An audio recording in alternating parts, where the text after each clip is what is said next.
Hello, welcome back. I've got here this Wow Flutter meter that I picked up recently. It's an Woelke ME104C, and it's already looking a lot better than it did in my video where I showed it when I picked it up.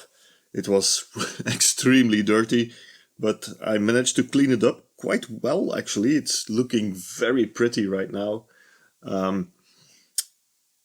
Yeah, it did take me a couple of hours to get it cleaned up.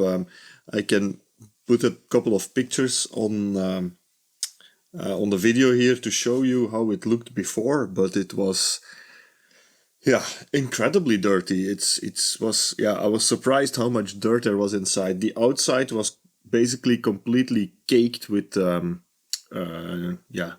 nicotine or residue from cigarette smoke.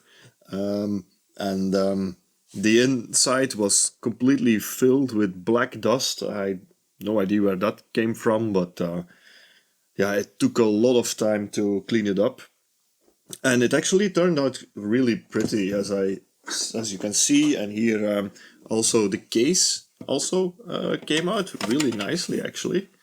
The case is a bit weird. It's like in two pieces, see, like this, and it's bolted on top and on the bottom. These two are together.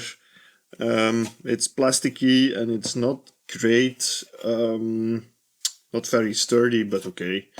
It is a bit yellowed on the inside. It's lighter than on the outside, but yeah, that doesn't bother me. The major thing is that it's nice and clean. And as you can see here on the inside, yeah, my cleaning also paid off. It's looking really nice now and very clean inside. Now, the problem, however, is it doesn't work. Or at least I don't think it works like it should. See, if I turn on the power, even if I am in calibrated mode or in calibration mode, this meter is just always packed. I cannot calibrate it. It does seem that in the inside it's still working, see, because the flutter meter is going or is moving around a bit, but whatever I do, I don't get this meter to do anything. Funny thing enough, it was working in the beginning when I tried it, when I got it, and then after I cleaned it, it was also still working, and then suddenly it stopped. So yeah, something must have gone wrong. I don't know what. Also, the output oscillator is not correct. So normally on this bus you should have a 3.15 kilohertz signal. I measured it and it's around 2 kilohertz, so that's also not okay. You could adjust the oscillator, obviously, but it's so way off that I don't think it's just a matter of misalignment. That must be something else which is wrong. Yeah, maybe a short, if you don't know what it is, I forgot to explain, a short explanation of what it is. So a Wow Flutter meter is a meter that you use, let me turn it off just in case, is a meter that you use to measure your the speed of a cassette deck or a tape recorder or a record player, and to see if you don't have any variations or any major variations in the speed. So yeah, that's the new challenge, trying to find the problem here with this thing. Okay, so all those orange things, those are all electrolytics. So I think I'm gonna swap all of those. I've already done two. These guys over here, they are both 100 microfarad. The ones that came out, they measured 125 and 135, so slightly high. I think that would still be fine, but yeah, in a piece of test equipment you want high accuracy, I guess.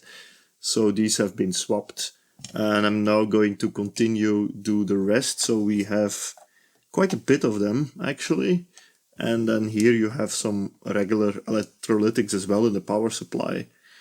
So that's gonna be quite a bit of work. So each time I'm swapping a cap, seeing if nothing changed in the behavior of the device, and then doing the next one. So far, it's still the same problem that we are having.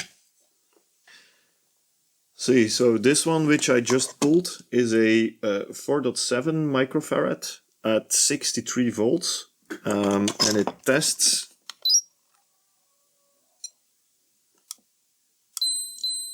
7.1. So yeah, that's more than 50% off, I'd say. Yeah, they have to be replaced. It's gonna be quite a bit of work, but okay, it has to be done anyway. Okay, have a look at this. See, I turn on the device, everything is still the same, but when I hit the calibrate button, I can nicely, it works. See, I can nicely calibrate the device and set the drift or the wow meter to 0. Talking about wow. Wow, it just started raining quite heavily here, so that's what you hear in the background. Anyway, it looks like it's working. See, if I change the calibration here, I can also generate flutter, basically. So that also seems to be working. What did I do? Well, I didn't do anything. It just started working by itself. I let it rest for a couple of days. I came back to it and it worked. So what I think happened is that when cleaning the entire device, I first used isopropyl alcohol, and because it was so incredibly dirty inside, I cleaned it off with some demineralized water, and that must have gotten somewhere in a switch or somewhere in a potentiometer, or I don't know. Anyway, I think that must have dried up, and now it's working as it should. Now, the thing is, it's not perfectly fine yet, because let me turn on my scope. As you know, here on the output, we should have a 3.15 kilohertz signal from the internal oscillator. But if you look at the scope, we get 3.12 more or less, which is already a lot better than what we had. We had, I think, 2.5, something along that line. Now we have 3.12, and it needs to be 3.15. So the oscillator needs to be aligned. So maybe this is not the worst idea to now more in detail explain how this is working. We can have a look quickly at the schematic as well. I have found some documentation in the meantime, and then we can go through the entire alignment procedure and get it perfectly aligned, because it is quite misaligned now. So that will need to be fixed, and I can show you how to do that as well. Yeah, so I realized that I maybe jumped a bit ahead first in the video without explaining what it actually measures, how it does measure it, and how you can control this type of equipment. What are all these buttons and what do they do? So what is wow and what is flutter? Well, it's two terminologies for two things which are very, very similar. It's both a variation in speed of a playback of sound, which you don't want. So if a cassette tape, for example, or a vinyl record is playing too fast or too slow, then you have a variation in the sound, which you don't want, a variation in frequency or in speed, and that can be considered wow or flutter, depending on this type of variation. So if the speed is varying very slowly, then you would call it wow. If it is varying rather fast, I'm still talking only about a couple of tens of hertz, then you would call this flutter. Okay, so what does this meter actually measure? So it measures unwanted variations in a sound playback tone, basically. So the idea is that you connect your record player or your cassette player to this input socket over here. Then you play a tape or a record with a 3.15 kilohertz tone on it. And then on these meters you can see how accurate your device is actually playing the tone. This meter is simply showing the drift, so it means that it is showing if the record of the tape is playing too slow or too fast. Normally it should be dead center like it is right now. If it is going too fast, obviously the meter will drift to the right. If the tone is going too slow, the meter will drift to the left. So here you can see if the speed is correct. On this meter, this is the flutter meter, there you can see if there aren't any fast variations in the speed. So you can imagine that if the speed is varying slowly, let's say only once every 5 seconds or so, I don't know, it's going slow, and then it's going faster, and then it's going slower again, and then it's going faster, but this variation is quite slow in itself. You will see this on the drift meter, because the drift meter will catch that, and it will wiggle all the time. And so you will catch that deviation on this meter. Now, obviously, if you have fast variations, maybe like 50 times a second or something, no, that's maybe a bit too extreme, but let's say 10 times a second, then this meter will probably not catch it, and then you will have to look at the flutter. So the flutter meter is showing the percentage of fast variations that you have on your sound. Now, if I just go out of calibration mode, you'll see that this meter is just pegged, and that's because I don't have an input signal, so that's quite useless at the moment. Let's go into calibrate mode. So I now have just the device turned on, and that's it. So now I enable calibrate mode, and the idea of the calibrate mode is that you set the dials correctly so that you can make accurate measurements. So I also mentioned that the device has an internal oscillator, which is running at 3.15 kilohertz, or which should run at 3.15 kilohertz. At the moment it's not, we still have to align it, but which should run at 3.15 kilohertz, and that internal oscillator is available here on this output bus. But when you press the calibrate button, internally, basically this output is shorted to the input. So that means that your meter here is measuring your the signal of your oscillator, of your internal oscillator. So if you have that one perfectly calibrated to 3.15 kilohertz, then you can, you should expect this dial here to be exactly on 0, and this one as well, right? And that's how you can calibrate the device before a measurement. So the goal is now that I set this here to 0.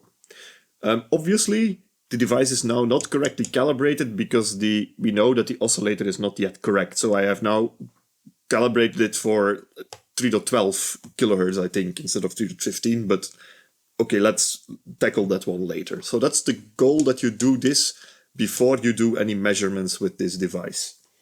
You can do a double check here, and if you press this plus 2% button, then this meter should go to 2%, because that will increase the speed or the, to 2%. But you can see that it's not here. Yeah, I don't know if you can see it, but I'm sitting right here in front of it. I can see that it's not exactly on 2%, so we also have to calibrate that.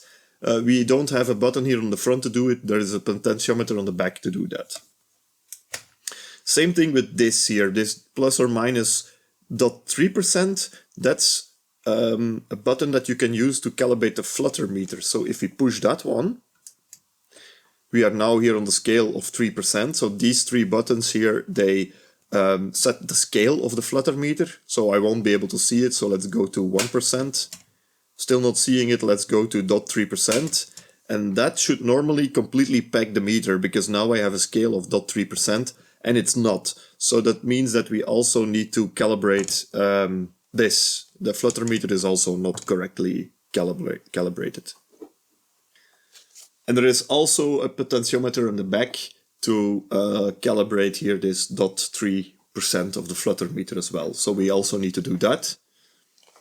Then next we have this button. That's the button which is labeled unweighted. And that basically changes the way the flutter is measured. So when you don't have it pressed like it is now, which is the default setting, then it measures the flutter in a weighted mode. And that's according to the DIN specification or the DIN standard. If you press it, then it measures the flutter in unweighted way. But let me show you here what this actually means. So this is from the manual. And here you see both curves. The curve with marked here number 2 is weighted according to the standard, the DIN standard. The curve number 1 is unweighted, so which is not standardized. It's a non-standardized way of measuring flutter. And here on the y-axis you have the percentage of flutter which is measured, and then on the x-axis you have the frequency. So here you see that in weighted mode you have very low and very high frequencies are measured less, let's say, or they weigh less in your measurement than measurements which are here between 10 and 100 Hertz, this area here more or less, or let's say 20 and 100 Hertz, so this area. So this is a way of defining which frequencies in this variation contribute more or less to the flutter measurement. If you push this button, you are using the curve above, and then you see that it's more linear, so that means that all frequencies contribute more evenly to the measurement of flutter. Then the next button is slow, and that is doing exactly what it says, and it's making both meters react more slowly to react more slowly in general. You see that now if I change here the drift setting, then this meter here is reacting much more slowly. And what it does, we will see it on the schematic as well, it just puts a capacitor in parallel with each meter, so they are just dampened. This is useful if you have big variations in if your flutter meter, for example, is shaking quite heavily, and you can't read it, or it's really difficult to read, and you can put it in slow mode, and then it'll dampen the movement of the meter, and it's easier to read. But remember, it's also not according to the standards then, because if you would have very high spikes in flutter, you will obviously not see them. They will be dampened. Or very short spikes is what I should say. And then these three are just the scale of the flutter meter. I already explained that. Like I said, this is the output for the internal oscillator. So what you can do is you can take the signal that is coming here, out of here. You can record this with your tape recorder on a tape, and then you can play it back via this input, and then you can measure also the if your recording function of your cassette deck is working as it should. Now let's have a look at the back, because we also have a couple of things noteworthy still in the back. Okay, so here on the back we have adjustment points for the plus or minus 0.3%, so to adjust the flutter meter, the top 2%, the plus 2% for adjusting the drift meter, and the adjustment for the oscillator. Then we have here a DIN socket, which, if I understand correctly, contains simply the input and the output. So the both sockets that we have in the front, they are also available here on this DIN socket. So you can connect your tape record or record player or tape deck directly here via a DIN socket instead of using the BNC sockets in the front. Then we have here a connection for an oscilloscope. And what you should get on this socket is basically the reading of the flutter meter. And this is a plug for external filters. We have now here a plug in here, jumped away, which is just simply shorting a couple of pins. But you could add some extra filters here. There were probably some accessories which were sold for this device to do other types of measurements or to measure different frequencies, I don't know, but that could be plugged in over here, but we're not going to need to use that one. We just need to leave this plug in place. Okay, so what I'm now going to do is I'm going to calibrate the device, and I will use these 3 test points here to calibrate, or these adjustment points. The problem with this is that it's really small and I don't have a tool which can fit through. See this? This might fit through actually. I will have to check. I don't think that I can fit any tool through it because, well, these things, they are just plastic holes, let's say, and they just point to these holes here in the PCB, and then there is simply a potentiometer on the back side or on the front, it depends on how you look at it. So I think I just might leave it like this, and I will adjust these potentiometers like this. Okay, so I've got the scope connected to the output here so that we can measure the oscillator on the scope. As you can see on the scope here, I don't know if my camera will reach it. Yeah. On the scope I still have 3.12 kilohertz more or less. And what I'm now going to do is I'm going to adjust the oscillator via the adjustment point that we saw in the back, and that is this potentiometer over here. Obviously you can do it via the back, but since my cover is off anyway, I can also do it via the front. So I need to get 3.15 kilohertz, and let's see what we get. This is the wrong way. Yeah, you can't see it on the screen, but I'll show you on the scope when I'm done. I'm at 3.13, 3.14, almost there, 3.14.9, yeah, 3.149, okay, 3.15, yeah, we're there, basically. Now what they also say in the manual is, they say the device is completely transistorized, but still you should wait 10 minutes or so before you make measurements if you want to have extremely accurate measurements. So we can check if it is running for a while if the oscillator is still accurate. But let me show you now here on the oscilloscope. See, oh yeah, it just flipped exactly on 3.15. So yeah, we are really close now to 3.15 kilohertz, which is perfect. Okay, next now, since it's now running at 3.15 exactly, when we press the calibrate button, okay, because I have the front plate loose here, see the buttons don't always work perfectly fine, but okay. So when we press the calibrate button, we can set this to 0. So now it's set to exactly 0. You will probably not see it, but I'm looking straight at it and it's perfectly 0. Now if I push here plus 2%, yeah, it's slightly high. Wait, let me put you just in front of it. See, it's slightly high, so we can adjust that with the plus 2% adjustment that we saw in the back. I'm now sticking my screwdriver through that hole and let's see if I can adjust something. It's working, but okay, yeah, see, I can adjust it. So I'm now setting it exactly to plus 2%. Okay, that's done. Now we have aligned it according to the manual, but honestly, I don't think this is enough of an alignment. Let me explain you why. So you push plus 2%, what happens?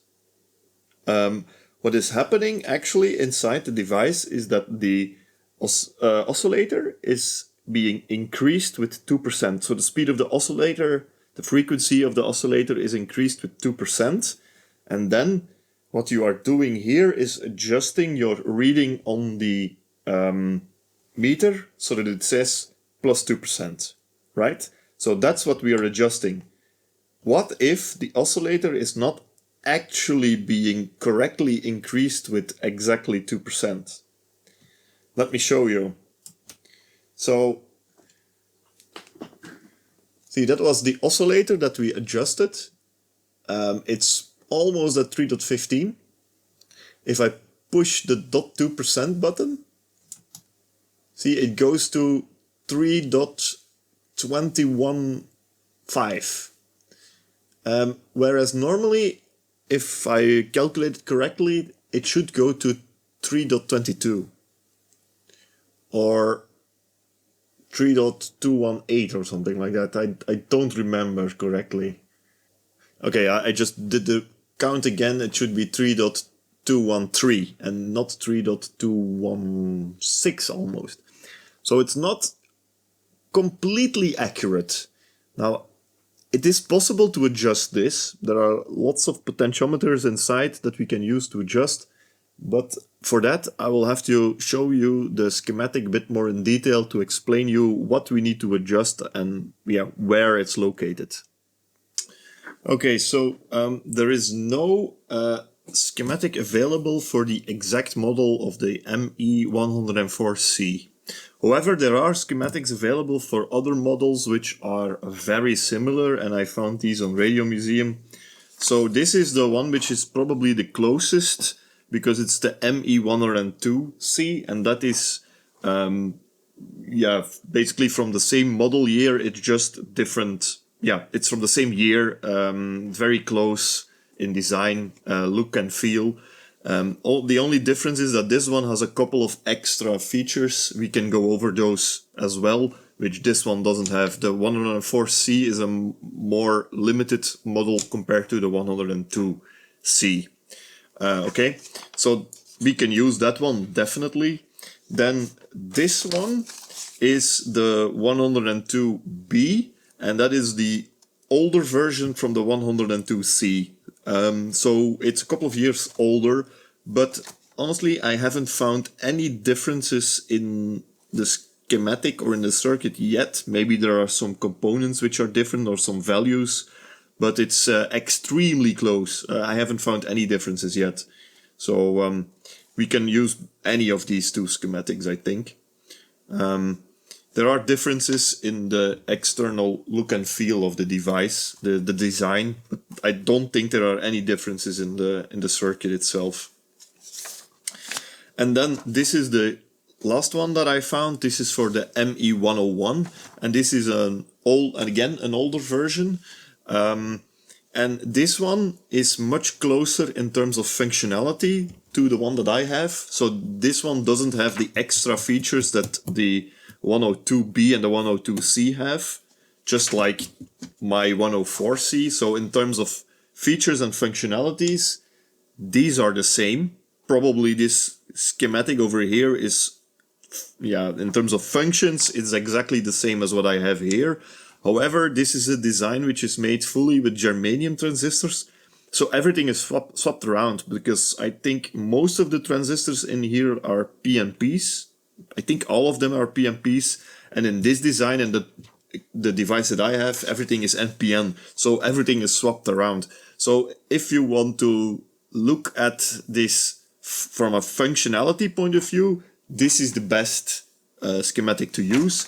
If you want to look at it from an electronics point of view and want to repair, then these schematics are the best to use. However, parts of the schematic will not be of use because they are not populated in this device. Okay, so I'm now using here the 102B because I think it's the most readable on camera. Just in big terms first, what are the parts of the schematic over here? Here on the lower right you have the power supply. That's quite obvious. Then over here you have the oscillator, so the internal oscillator, and then here you have the input part. So if you supply the input tone from your cassette deck, it's fed in over here or through the DIN socket that we saw. Then it goes here through a set of limiters. You see these diodes over here that are limiting the signal, and amplifiers. So you have 1, 2, 3 stages of limiting amplifiers, basically. So you have here the diode clamp to limit the signal, and then an amplifier to bring it into a certain level, and then a limit again, and then so you go really in stages to amplify the signal. Then here I think you have a sort of bandpass filter for the 3.15 kilohertz, I guess. So I think the idea, correct me if I'm wrong, because I don't have an explanation of how it's supposed to work, or I don't have a real explanation of what it is doing here exactly. But what I think is happening is that here you have a bandpass filter which is set to 3.15 kilohertz. And then when your tone is coming through, because of these stages, you should have a quite exact idea of how large it should be in amplitude, right? Because you are really limiting the signal here. So you should have an idea of how large it should be. So if it doesn't come out perfectly fine at the end of the bandpass filter, then this will mean that it has drifted from the expected frequency. So this means that this is basically a filter, just like in an IF stage of a radio, more or less, which lets the 3.15 kilohertz through. Here you see a switch. That switch is one of the features that is not present on this model, but is present on the 102B and 102C, and that's to switch the frequency that it's measuring from 3.15 to 3 kilohertz. And that's because there are two standards in the industry. There are test tapes that use 3 kilohertz, or there are test tapes that use 3.15 kilohertz. And the 102 models, they can measure both, basically. So you have then a switch in the back, and that one you can switch it, and then you have normally here it's measuring for 3 kilohertz instead 3.15. Then this signal is here being fed to the next row in the schematic. Here we have the drift meter, and then here this part is the scaling for the flutter meter. Then this part here is the switching between weighted or linear measurement of the flutter. And then here, if you know a bit about radios, then this looks familiar. This is simply an FM detector. So if you have flutter on your signal, then that means obviously that the frequency of your signal is changing at a certain rate. And this obviously also, it's basically like it's frequency modulated, right? Because you don't have the exact 3.15 kilohertz, it's changing all the time, so it's like FM. So what this circuit here is doing, it's just detecting the change in frequency, or the FM modulation that should not be there, but that is there because there is flutter, and that is shown on the flutter meter. So that's, if you know how a radio works or an FM detector works, this will be very familiar. Okay, so then here you can also see this point over here. That's the calibrate switch. So what it does is it switches the input signal here, which is fed in through the measurement part of the circuit, from the input bus, or it takes the signal from the oscillator, from the internal oscillator. So that's why when I said if you press calibrate, then you get the oscillator signal, which is running at 3.15 kilohertz, and it's basically directly fed into the circuit over here, instead of the signal which is coming from the input B and C connector. Now there is only one part that I haven't talked about yet, and that is this section over here. And this is also a feature that is not present on my device, on the 104C, but it's also an extra feature for the 102B and the 102C. And what this circuit is doing, it's detecting if the amplitude of your input signal is high enough, because it has to be above a certain input voltage. In my case, with my device, it has to be higher than 30 millivolts.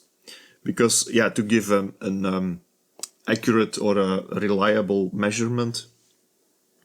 So what it does is, if your input signal is too low, then first of all it lights up a LED. There is an extra LED on the front of the MO2 devices, the M102 devices, ME102 devices, which lights up to warn you that the input signal is too low. And secondly, it switches this relay over here, which automatically disconnects the input signal from the bus and switches in the signal from the oscillator. So it's a sort of automatic calibrate button, let's say. If you don't have a high enough signal on your input bus, then it automatically switches in the internal oscillator into the measurement circuit. Yeah, that's on a high level how the entire device is working. Now, we saw that our oscillator was running correctly, but when we pushed the plus 2% button, then it was increased with a bit more than 2%. How are we going to change this? Okay, so the calibration of the oscillator is done via this potentiometer. See, it's labeled oscillator. That's the one that is accessible via the back and which I use to calibrate the 3.15 kilohertz. The plus 2% calibration is over here. So here you see that you are calibrating the meter, right? So you're expecting the plus 2% button to do the correct thing, increase the oscillator speed with 2%, and then you're calibrating the meter accordingly. But what if it isn't? See, here, this is the button, here, number 2. You can see it just outside the view here. See, you can see that button number 2 is the plus 2%. So if you press that button, then you switch in this potentiometer here to change the speed of your oscillator. So, and you see that it's a potentiometer, so we can change it. So that means that if I change this one, this guy, then I should be able to change the plus 2% oscillator speed. Now, where is that one located? And that's where these guys come in. Now, I also found the PCB prints, drawings on Radio Museum, but they are only available for the ME102B. So you need to search for that one on Radio Museum if you want to have the PCB layouts, and they are extremely useful.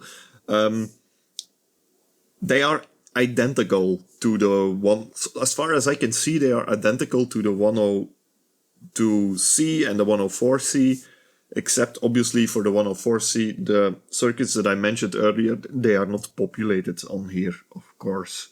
Now let's try to find which one this is.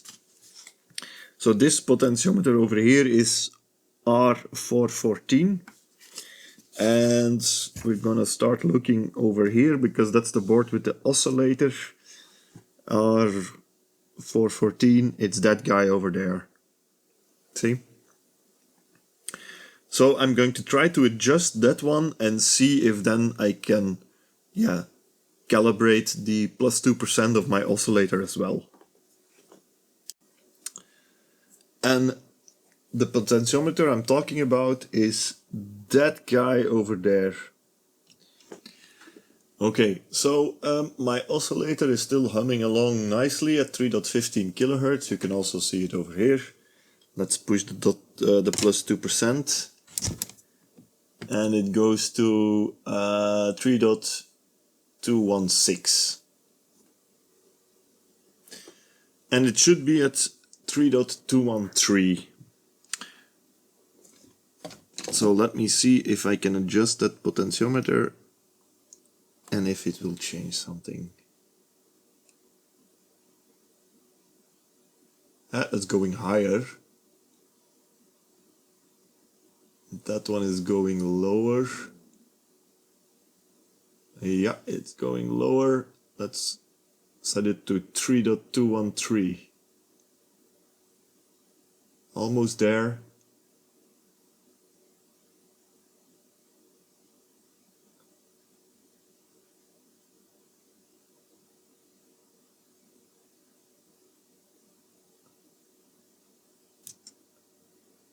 Yeah, that's more than close enough. I'm now reading 3.2130706. That's more than close enough. Obviously, this is also relative to the oscillator, so if you change the oscillator, this will also change. So if I go back, so if I push again the plus 2% of disable that again, it's still 3.15, obviously, because I put this potentiometer now out of the circuit, right? So this one is nicely calibrated. Now, obviously, what I need to redo here is calibrate the meter again for the plus 2%, because if I now push the plus 2%, I know my oscillator is exactly running 2% fast, but as you see, this is now slightly next to the plus 2%, because we calibrated the meter for the wrong oscillator frequency.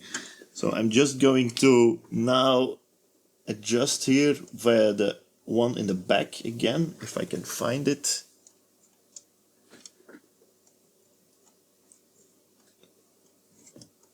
Come on. Ah, there it is.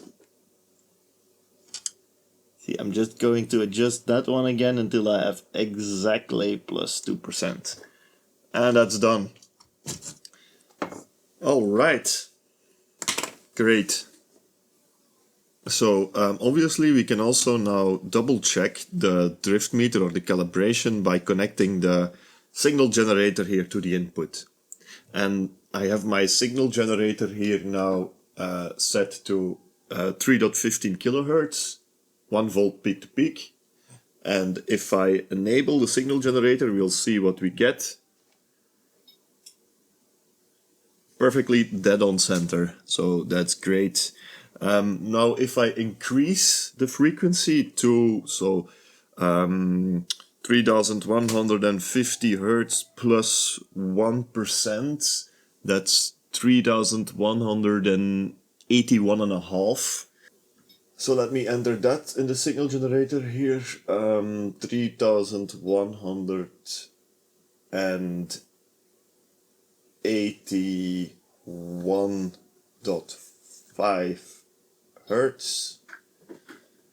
And normally we should now get 1% deviation.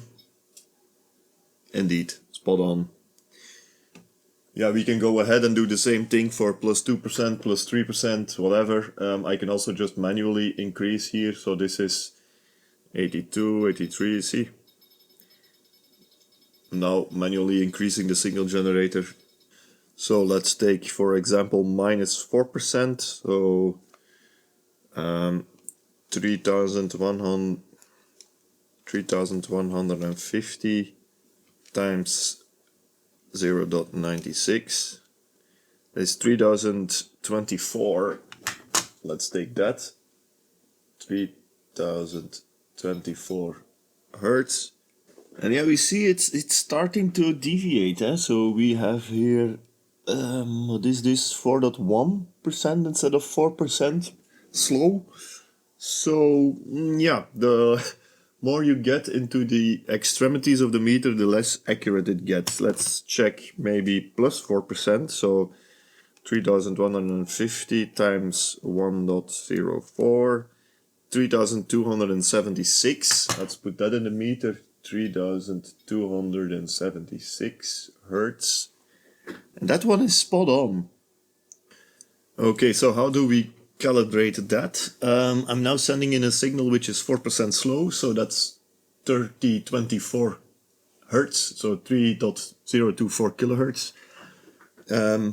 And I'm gonna adjust that guy over there, that potentiometer. And that one, that trimmer or potentiometer, however you want to call it, is this guy over here.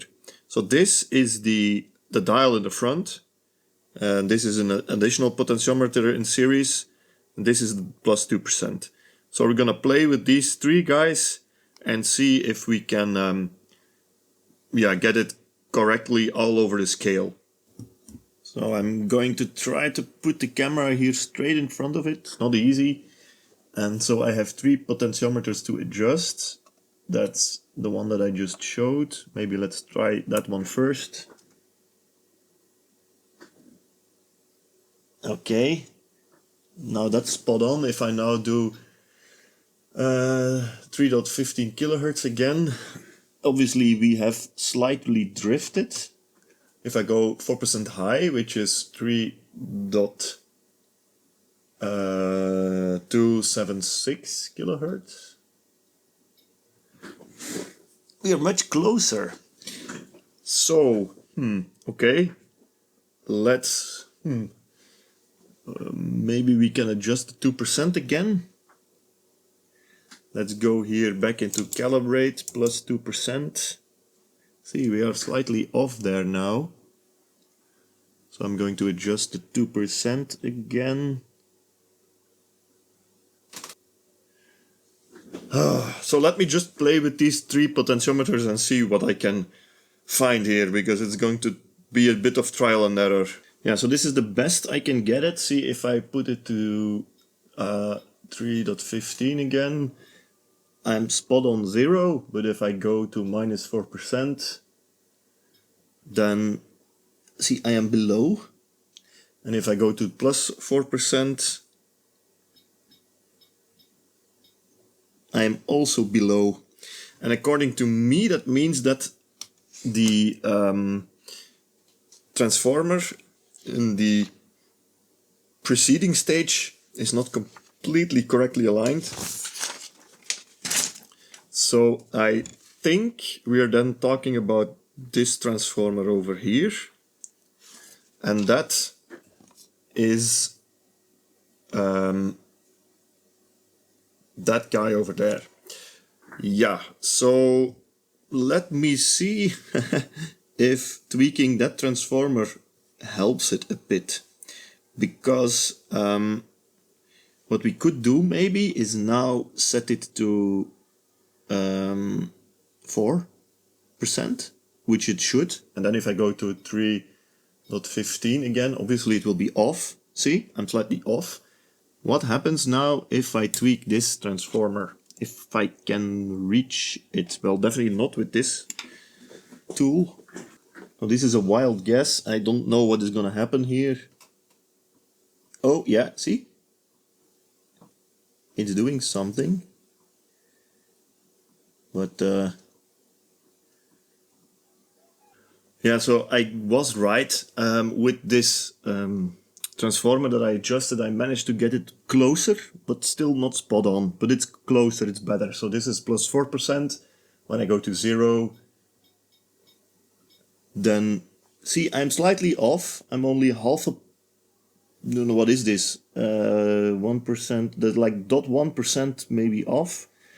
And if I go to the minimum, I'm again spot on. So yeah, it's really close at the moment. The problem, however, is that, see, the tip of this coil here broke off while I was trying to adjust it. So I'm gonna leave it as is, as I have it right now. It's better than it was, but it's still not 100% perfectly fine. But okay, I'm like 0.1% of drift is maybe off, but okay, it's perfectly fine and a perfect level of accuracy for a device like this. See, if I go to 3150 and then I adjust here, so yeah, it's now, of course, I'm spot on. If I go to a minimum, yeah, see, I am half gradual off here on this meter, so this is more than good enough. So I suggest that if you're calibrating this meter, be very careful or try to avoid to adjust this coil, because it breaks off very easily. Okay, so next up is the calibration of the flutter meter. So this is quite a bit more involved, and I'm probably going to calibrate it decently and explain how everything is working, how it's working. But let me first guide you through the calibration procedure, how it is explained in the manual. So what you should do is, first of all, put the device in calibrate mode. Then you should go into unweighted mode. You have to set the scale of the flutter meter to 0.3%. And then you have to push this button, the plus or minus 0.3% button, and that should completely peg the meter. Or, well, not really peg the meter, it should put the meter here on 0.3%. So this button should generate a flutter of 0.3%. How the device does this, I'll come back to that later. But I don't know if you can see it, it's slightly off. It's a bit above the 0.3%. And now what we can do is, via the adjustment in the back, we can adjust here the meter so that it exactly shows 0.3%. Let me do that. I'm just trying to find the right hole here. Okay, there it is. Now let's see. Right, see, so we can change the meter here now. I'm just holding my head here straight in front of the meter, setting it to 0.3%, and that's done. Okay, so now the meter should be fully calibrated. Now if I go to the 1% range, yeah, you see, it's not exactly on 0.3%. It's slightly before, so it should also indicate here now 0.3%, but yes, you see, it's not perfect. If I go to the 3% range, then same thing here. Here it's a bit high, so that black dot or black mark over there should be 0.3%, but it's slightly high. On the 0.3% range, obviously it's perfectly fine because we calibrated it over there. Now, I think maybe it's interesting to explain you what this meter is actually measuring and how the device is performing this calibration procedure. How is it generating 0.3% of flutter so that you can set the scale or the meter correctly? So first of all, I think it's good to understand a bit what is flutter. So flutter can be theoretically defined as unwanted FM, so frequency modulation in an audio signal. So if you have a certain tone, in our case we want 3.15 kilohertz, and then you want it to be as exact as possible, but it will never be perfect. So your cassette player or your record player is not playing back the tape or the record perfectly. So there will be fluctuations in this tone, and fluctuations, that means changes in frequency. And changes in frequency is frequency modulation. So it's unwanted frequency modulation on your 3.15 kilohertz tone.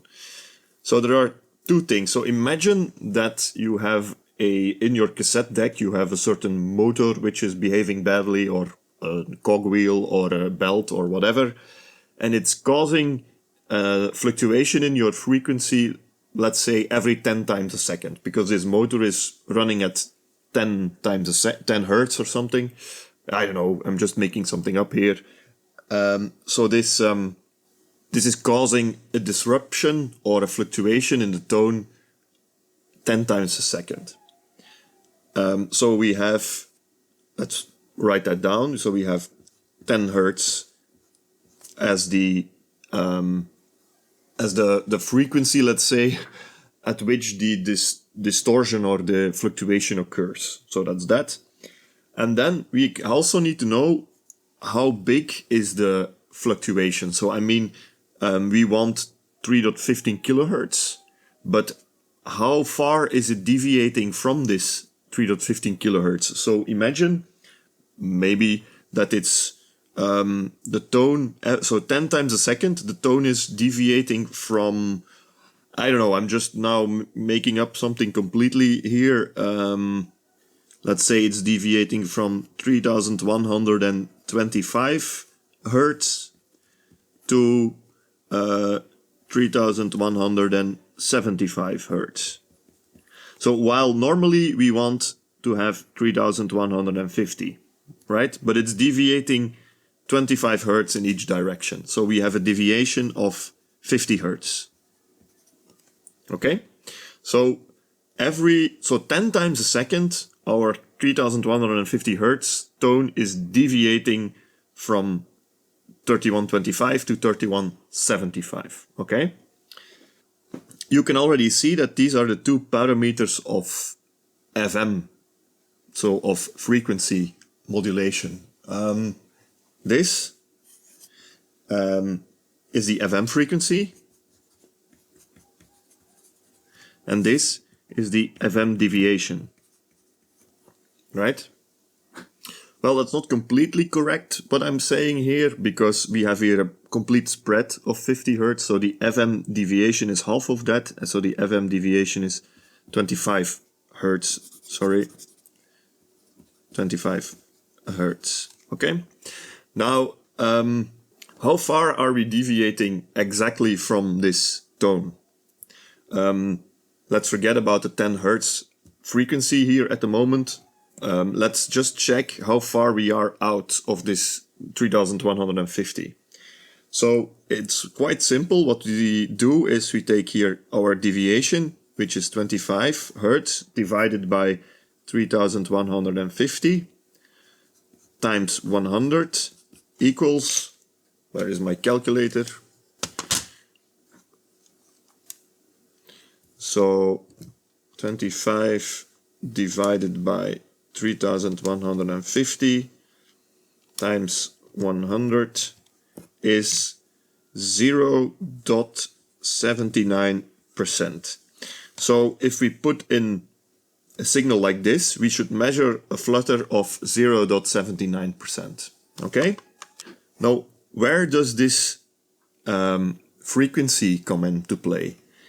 Well, it's because they did research back in the day on how annoying are these types of deviations. Because you can imagine if this deviation is happening, I don't know, 10,000 times a second, you will not hear that there is a deviation in speed going on. Or if it is happening, or if, let's say it's spread out over a minute or so, I don't know, you will also not notice that if the speed is changing that slowly. So they did an sort of analysis to see which frequencies of the occurrence of this is most annoying for people. And then it's this graph that is coming into play again. So we'll have a look at the moment here at the solid line. Forget about the dotted line for a second. So this is from the manual of the Wow and Flutter meter. So this is weighted measurement, and that's the measurement scale that has been defined by the DIN standards according to what types of frequency variations people find annoying. So you see that at a certain, so here on the x-axis you have the frequency, so that's this 10 Hertz that we have over here. So that the times a second that these variations or these fluctuations are occurring. And here on the y-axis, you see the effect that it has on the measurement. So we have this logarithmic scale here on the x-axis, and we see that we have a peak over here somewhere. And if we follow it down, we see here that we are at 4 Hertz. So they determined that a frequency of 4 Hertz is most annoying to people. And if you go slower than that, or if you go higher than that, it becomes less and less annoying. And you have here on this side you have a decibel scale, on this side you have a percentage scale.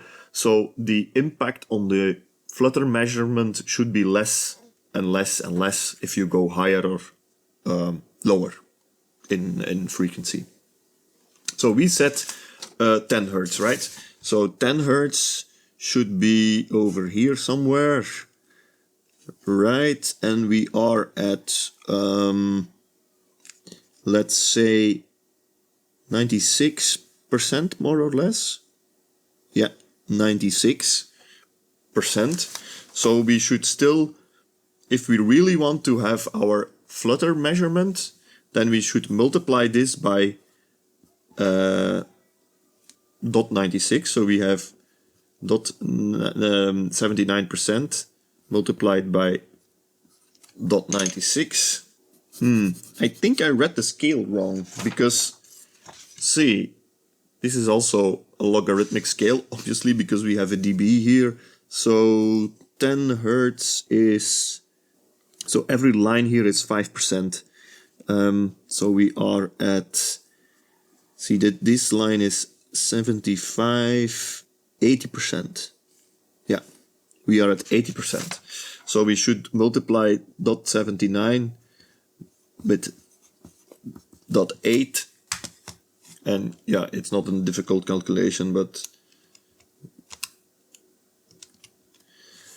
see, we have a flutter measurement, or we should have a flutter measurement of 0.63% with a signal like that. So if we put in a signal from the signal generator with an FM frequency of 10 Hertz and an FM deviation of 25 Hertz, well, a spread of 50, then we should get a flutter measurement of 0.63%.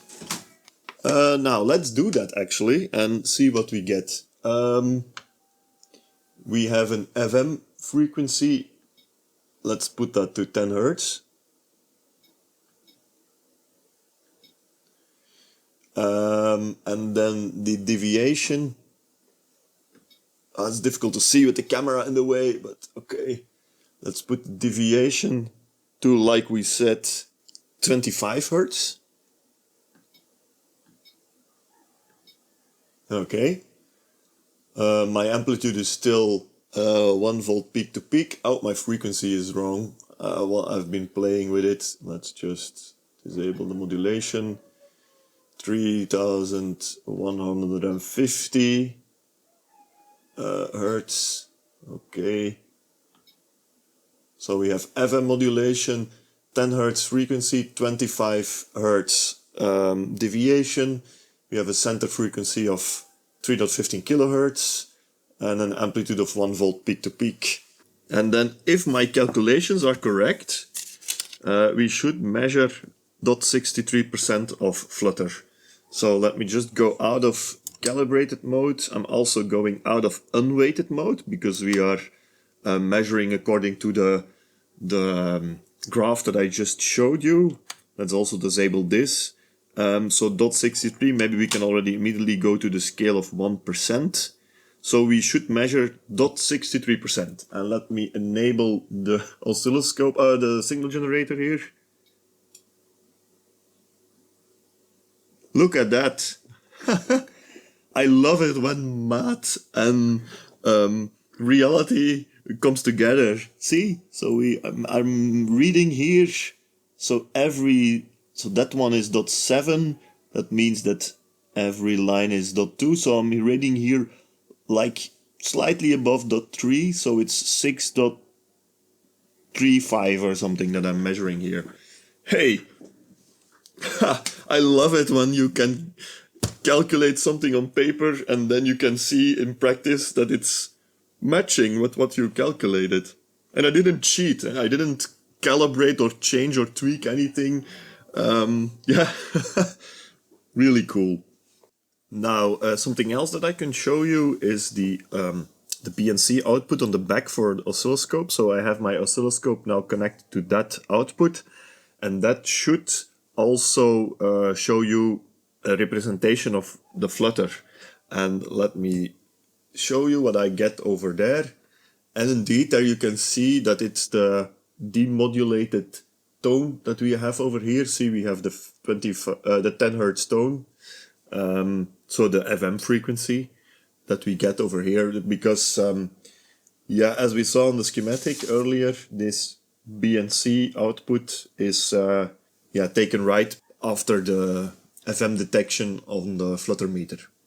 Now, how does this internal calibration circuit work, and how does the meter manage to generate 0.3% of flutter and put that on the internal oscillator.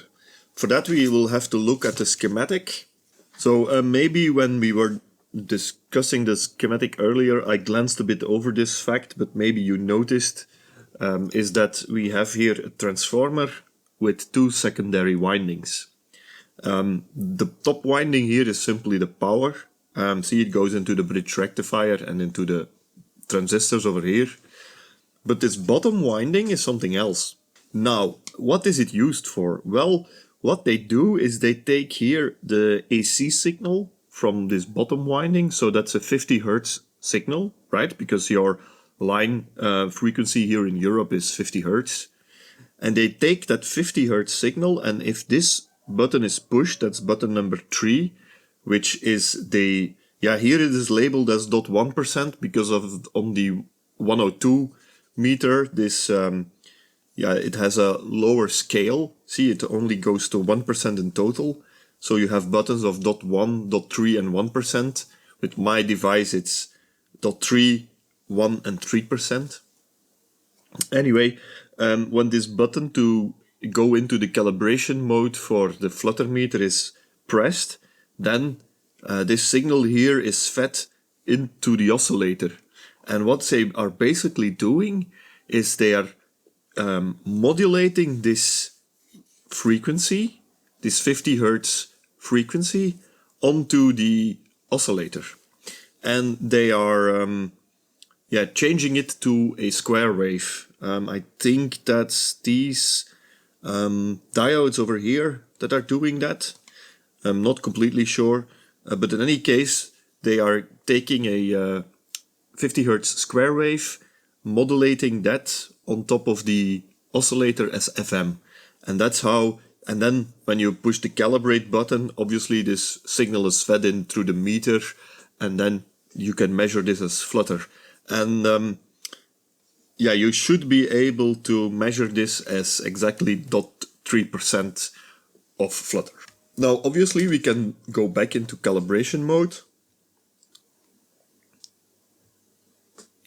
See, so if I go into calibrate, then I go into unweighted. And we need to go into unweighted mode because we are here at a 50 Hertz tone, right? So 50 Hertz is more or less over there. And you see that if you go in weighted mode, then this is quite severely attenuated because 50 Hertz tone is not as susceptible to the human ear or 50 Hertz flutter as 4 Hertz flutter. So when we go into unweighted mode, it's this graph that applies.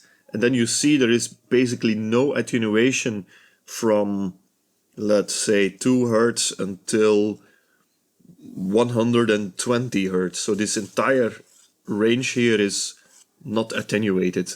So that's why they want us to go into unweighted mode to do this calibration, because we are here at the 50 Hertz. Now, unweighted mode, we go into the 0.3% scale and we enable this 0.3% FM on the tone, and then you see this is what we calibrated earlier. The meter is showing 0.3%, and if we now look at the scope, then let me just change the horizontal here slightly. See, then you can see that we have a square wave here of 50 Hertz, which is being demodulated and is being interpreted as fluttered by the meter.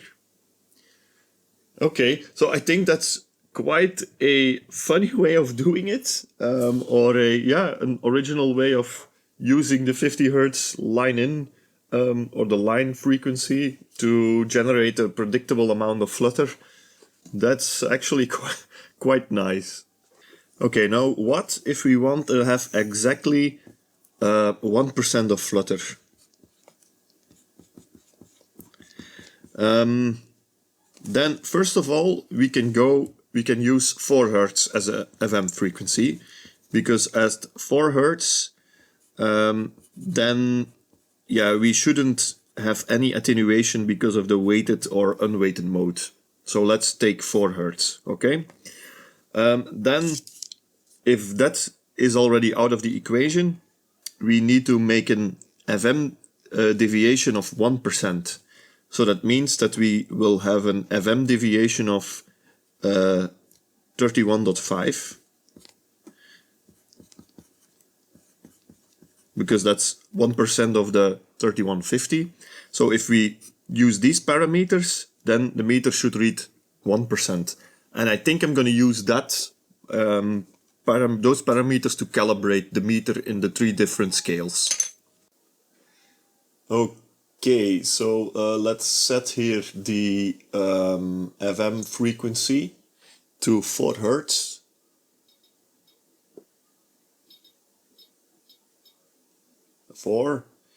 And let's set the FM deviation to 31.5 Hz. 31.5 Hz. And we have our frequency still at 3.15. Okay. Okay, so now let's go back out of calibrated mode, out of unweighted mode, disable this one as well. Go into the 1% scale and then enable the output here.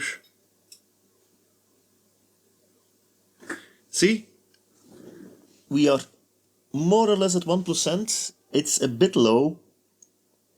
If we go to the 3% scale, there we are a bit high. Yeah, so what we can do now, let me show you the schematic.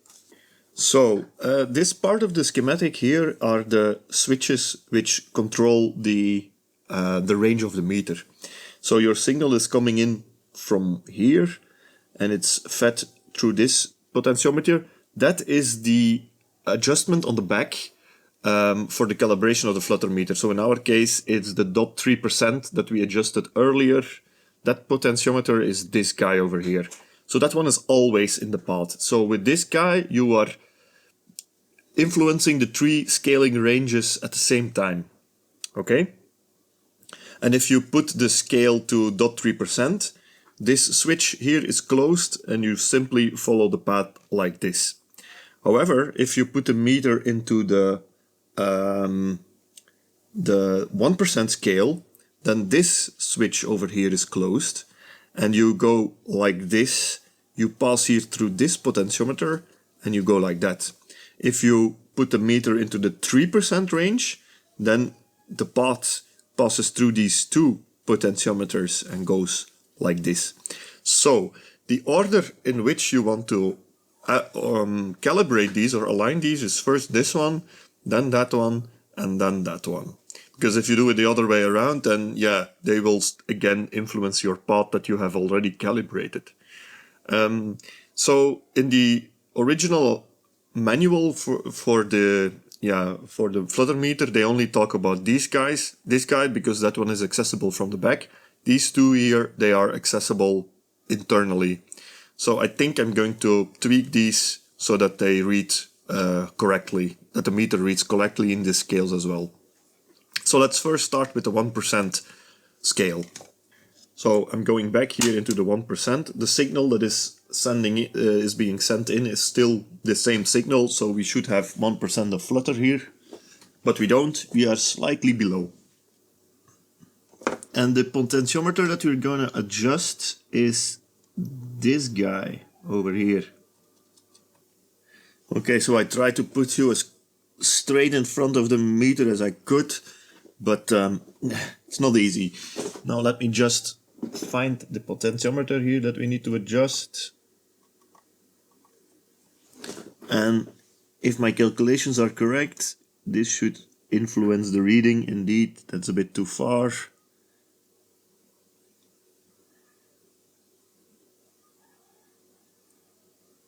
And that's dead on, I guess.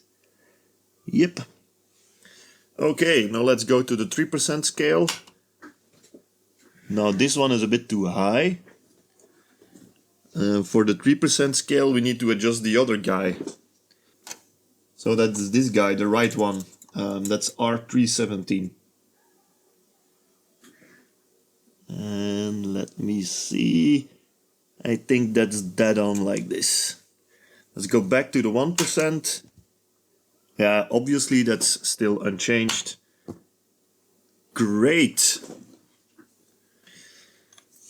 Okay, so let me now show you something else. So let's say we want a 0.3% flutter. That means we still need to have the 4 Hz FM frequency, but then we need to have a 9.45 Hz FM deviation.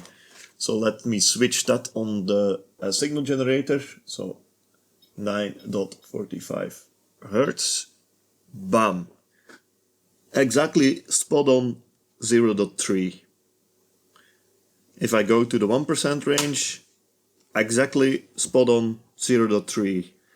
But if I go to the 0.3% range, then it's off the chart or a bit too high. And I think, yeah, so this shows that the internal calibration procedure wasn't really great or was a bit misaligned in itself. Because if you think about FM, so remember I told you that the signal here that is coming in, the 50 Hertz signal, is being modulated on top of the signal from the oscilloscope. So the 50 Hertz, that is the FM frequency.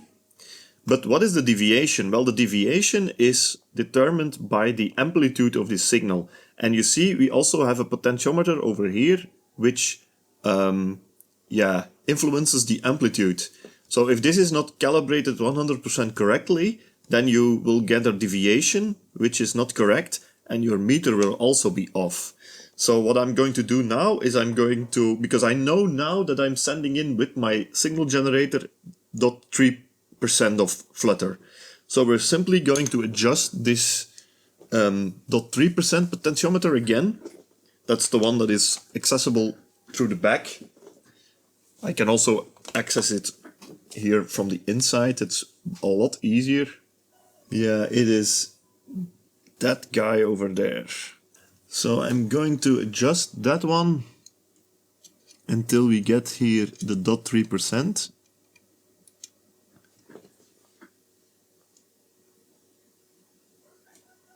Ooh, that's very slightly that I only need to adjust it. Okay, I think that's spot on. Now, obviously, these two will have drifted as well. See? So that one needs to be 0.3, it's slightly off. That's because these are in series with each other. So if we change the smallest one, then the other two also change. So I'm just going to slightly adjust this to 0.3. And this one, yeah, for that I'm going to increase it again to 1% flutter. So that's 31.5 Hertz. See, that's also a bit low now.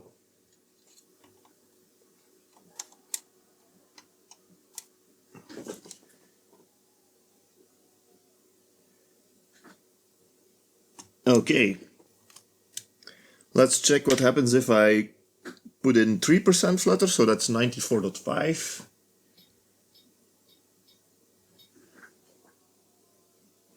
That's nearly dead on. Let's change it ever so slightly.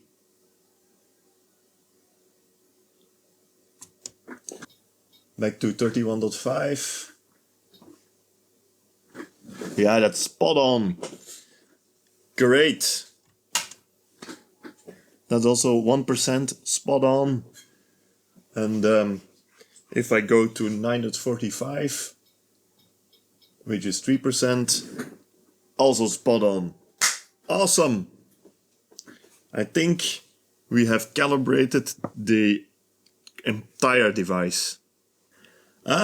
No, there is one thing that we can still do, and that is we can calibrate the internal calibration procedure for the 0.3%. So if I go into calibrate and then again unweighted 0.3% and in the 0.3% range, see, you can see that we are getting there, but we're slightly off. So what I'm going to do now is calibrate this guy over here so that we are actually getting a 0.3% worth of FM modulation on there. And that is R426. And R426 is that potentiometer over there, so the bottom one of these two. So that should change the amplitude of the... it's getting really close now. Yeah, it is incredibly close, but it's not spot on. So that should change the amplitude of the 50 Hz signal that we sent into the oscillator. See, so if I change that ever so slightly... this is spot on. Okay, I think now it's fully calibrated. So, yeah, I guess that's about it for this Wow Flutter meter. I put it back in the case. That was a bit of challenging because of the way the case is constructed. So it comes apart in two pieces and you have these metal plates that are, you have against the case on the inside so that the screws go into the metal plates. But they were loose and I couldn't figure for the hell out how I need to get it back together. So the trick is you just have to glue the plates to the backs, to the inside of the case. They were originally glued, but the glue is long gone and they fell out when I opened up the case. So you just have to glue them inside and then, everything works fine to get it back together. And honestly, I have to say, it looks quite good. No? I think it looks cute. Even though it's plastic and you might think it's quite cheap looking, but no, I think it looks actually quite okay. The only disadvantage maybe is that it's rather large. It will take up quite a bit of space on the workbench, so I might put it aside and only put it on the bench when needed. And I'm definitely going to use it in some future videos, I guess. I have some radios in the queue which are portable radios and they have a cassette deck. So you will probably see this one show up on the channel in the future. So if you're not already subscribing to the channel, just please subscribe so then you can see when it pops up. And anyway, I'd like to thank you for watching. And I will see you in my next video. Take care. Bye bye.